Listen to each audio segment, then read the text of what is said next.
barakatuh. Jummah Mubarak. A'udhu billahi minash shaitanir rajim. Bismillahir rahmanir rahim. Dastur. Madad. Ya sahib al-sayis. Madad.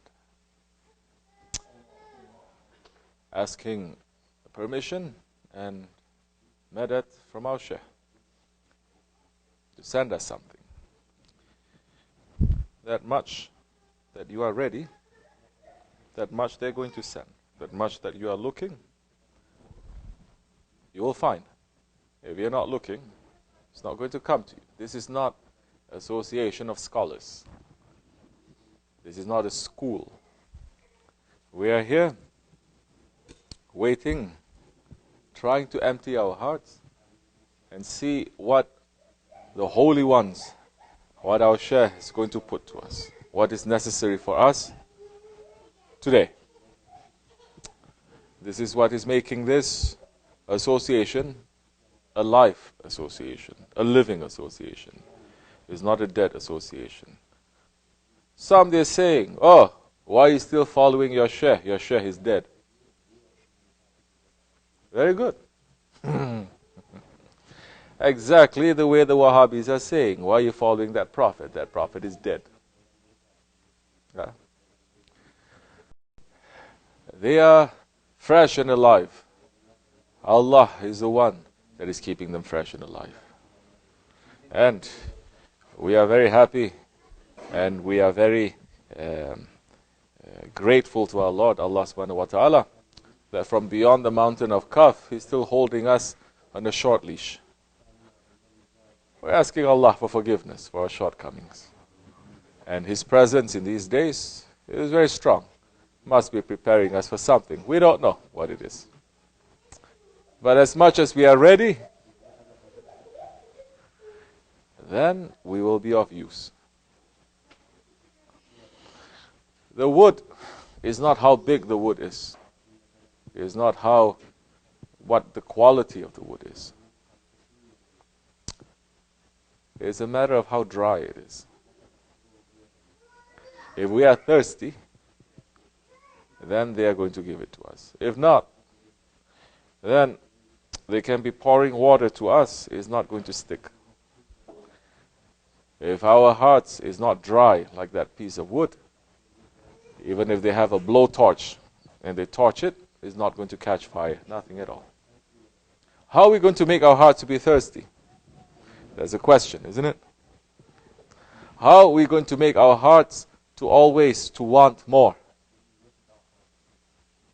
Because some people also say, why are you coming to Sohbet? Same thing they're going to speak. Same thing. Come once in a while.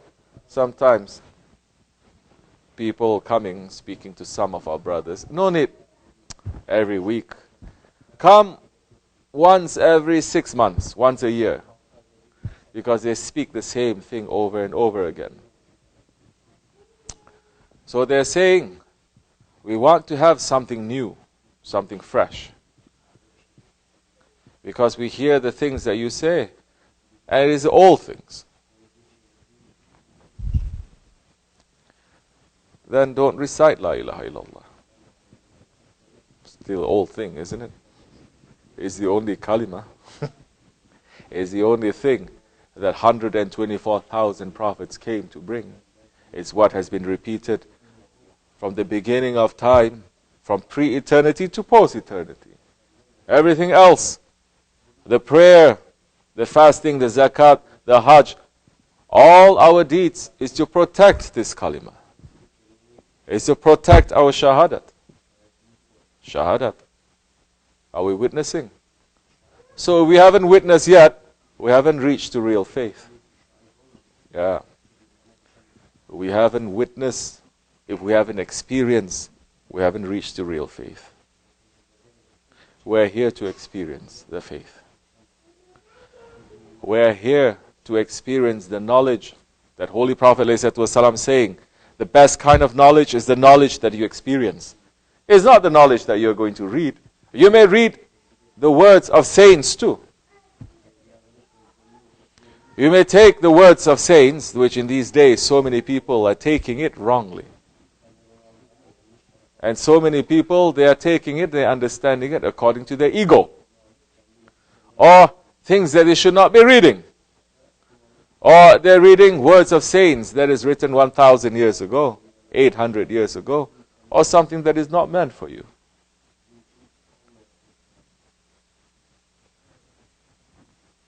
Can you take a food that is 1,000 years ago? You cannot.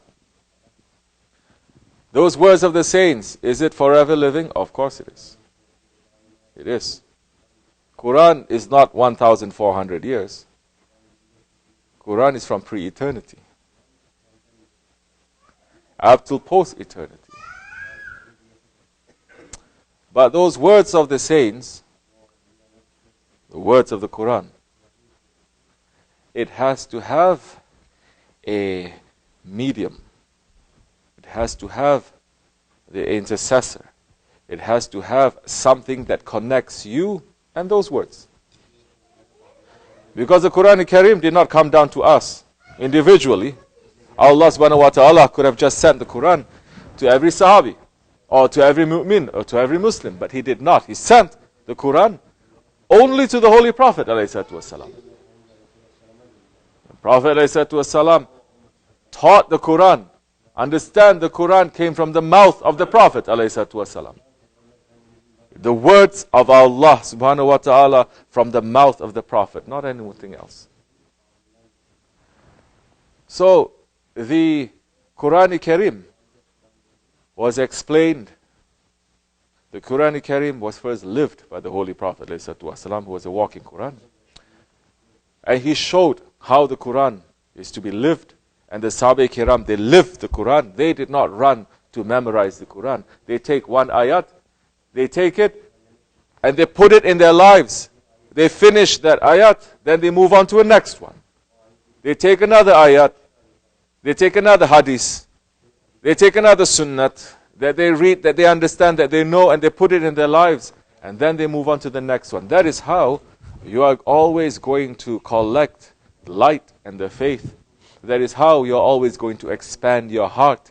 That is how you're always going to make yourself to be thirsty and to be dry. Because you take something and you digest it. We're asking the same people then. Then why you eat every day? You never get full. You're eating 5 times a day. These days, praying 5 times a day, people eat 5 times a day. Same, you're eating. Like this or like that, same kind of food. You live 70 years of life, you're going to eat pretty much the same kind of food. Don't you get bored? Why you don't eat once a year? Because you take that food and you digest it. And that food then becomes part of you, isn't it? Part of your body. It becomes your thinking. It becomes your action. It becomes your speech. It becomes everything. You're making that food to be. These days people are sick and people are corrupt because the food that they're eating is sick and corrupt to begin with. So now, the protocol of Allah subhanahu wa ta'ala, you have to have the one that He sent to speak, to explain about Him. That is it. You cannot go to Allah directly. Never it has been like that. Allah is saying, I am your Lord. Nothing else, of course. We are never saying anyone else is our Lord, our Creator. Allah subhanahu wa ta'ala is our Creator. But Allah subhanahu wa ta'ala has always sent someone to teach us about Him. Allah sent the book of Quran to the Holy Prophet ﷺ. For Prophet, for the Sahaba Kiram, for Tabi'in, for Tabi'in, until Judgment Day, to explain that book of Quran to us. That was the final sermon, isn't it? The Holy Prophet ﷺ is saying, those who hear this, bring it to those who are not here. And maybe those ones in the end, they're going to understand this better than you. So how are we going to make our hearts now to be dry? to be thirsty. When we find that one who is giving us the spiritual food, and we take it, what is for us, not what is not for us. These days, people are also reading Ibn Arabi, Shaykhul Akbar, the Shaykhs of the Shaykhs. They are reading it. Are you a Shaykh? No. Are you following a Shaykh? No. But I like to read it. You're not going to get nothing. That is Malayani to you. That knowledge becomes a cursed knowledge to you. That knowledge is not going to make you to become better. It's going to make you to become worse. Find a living Muhyiddin Ibn Arabi.